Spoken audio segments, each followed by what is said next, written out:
Hey, what's up guys? DJ Beneficial back again today with another video. And what we're going to talk about today is how you can get the most value out of your DJ gigs by getting content you can use to market yourself on Instagram, TikTok, YouTube, or any other platform. Now, if you can afford a videographer, that's great. But if you can't, I'm going to show you today how you can go about self-documenting your DJ gigs so you can get the most value out of every opportunity you get. If you want to see more videos about DJing, live streaming, creating content, or if you want to see what goes on at the radio or at my club gigs, make sure you give me a follow. And we're not going to waste any time today. Let's jump right in.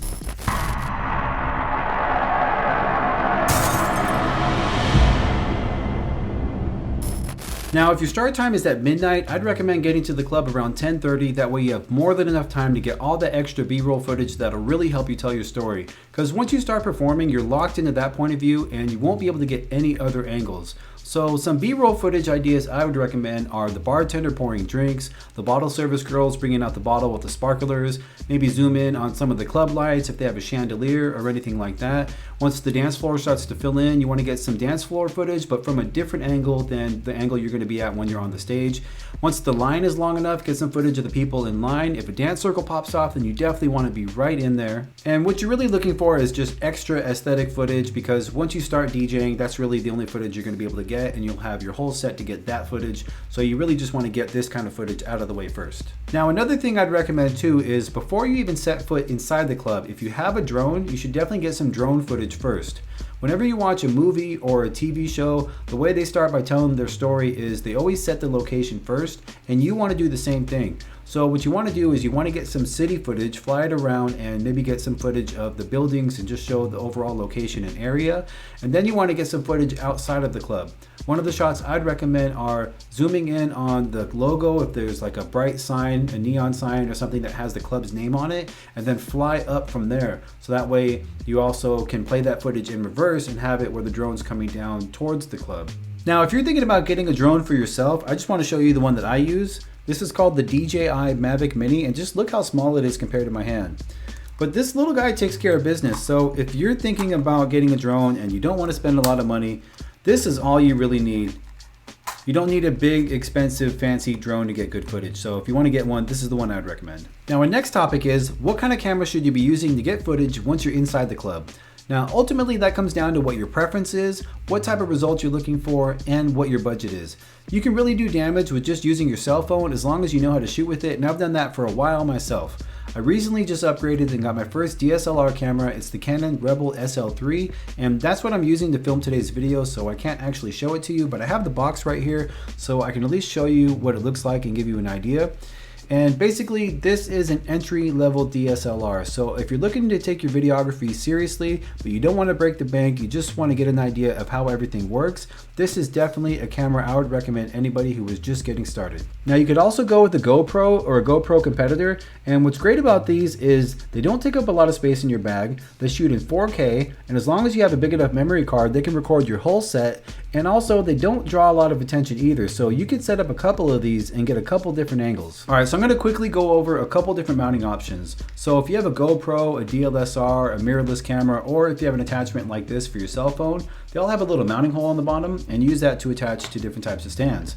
So you might start with a tripod. This one's cool because it's little, so it doesn't take up a lot of space in your bag, and it'll really help stabilize your footage. The only problem with this one is that it's really light, so you might get some bass shakes still. So if you want to avoid that, you might want to go with something like this, which is a clamp mount. Now you clamp this to the edge of your DJ booth, and your camera is locked in and won't move at all. But it is a little small, so if that's a little too small for you, then you might want to go with something like this.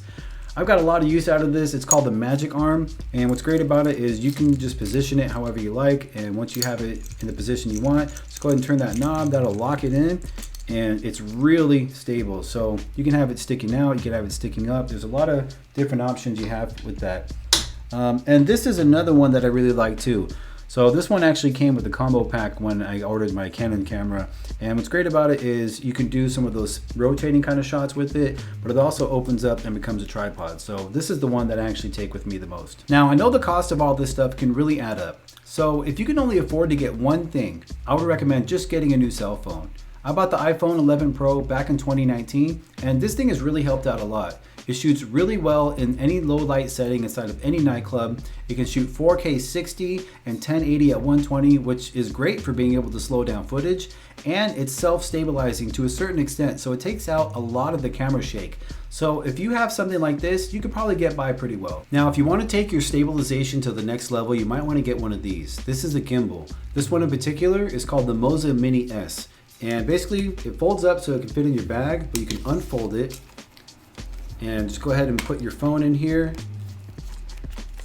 And it'll be kind of loose here for a second. Just hold the power button down. And this will make all of your cell phone videos look really cinematic. I mean, let me just show you as I move around how it just stays in the center. These videos come out looking so good. So if you have any extra space in your bag, if you really want to make it nice and smooth with your cell phone, you might want to consider putting one of these in your bag. All right, now I have one more really cool camera to share with you, and this one is capable of something none of the previous mentioned cameras can do, and it's really tiny. This is the Insta360 Go, and just look how small it is here sitting in the palm of my hand, right?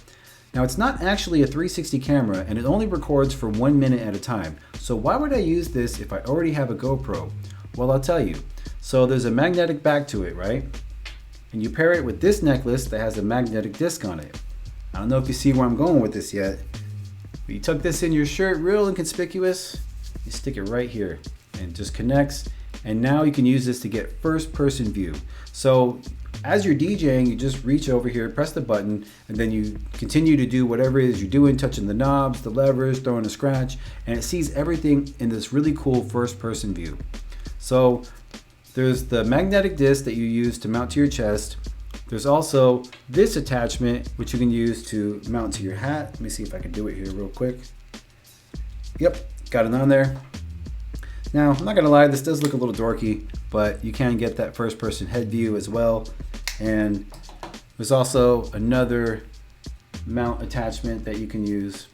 So you got a couple different mounting options, but I really think the best one is this chest mount right here. So you can get that first person view and just be DJing it up. And it gets another angle that the other cameras wouldn't be able to get. Now, those are all the tools I would recommend to use to be able to self-document your DJ gigs, and you'll even have room in your bag to spare.